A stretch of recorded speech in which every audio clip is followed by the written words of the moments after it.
সাফ নারী অনূর্ধ্ব ১৯ চ্যাম্পিয়নশিপের উদ্বোধনী ম্যাচে ভুটানকে হারিয়ে চ্যাম্পিয়নের মতো শুরু করেছে বাংলাদেশ। পোখায় বাংলাদেশ ১২-০ গোলে উড়িয়ে দিয়েছে ভুটানকে।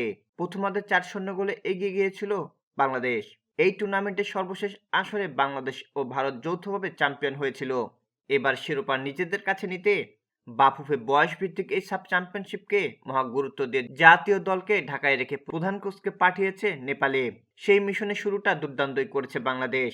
প্রথম গোল পেতে বাংলাদেশকে অপেক্ষা করতে হয়েছে ২৭ মিনিট। তারপর ভুটানের মেয়েরা শুধু জাল থেকে বলই কুড়িয়েছেন। প্রথমার্ধে ৪ ও দ্বিতীয়ার্ধে ৮ গোল দিয়ে বাংলাদেশ রীতিমতো ভুটানের জালে গোল উৎসব করেছে। ৪ গোল করেছে মুনকি আক্তার, ৩টি করেছেন তৃষ্ণা রানী ও আলাপি আক্তার। অধিনায়ক অর্পিতা বিশ্বাস, মামনি চাকমা একটি করে গোল করেছেন। বাংলাদেশের মেয়েরা ম্যাচে যোগ করার সময়ই করেছেন ৩টি গোল। ৪ দলের টুর্নামেন্ট লিগ ভিত্তিতে খেলা শেষে পয়েন্ট টেবিলের শীর্ষ ২ দলের মধ্যে হবে ফাইনাল।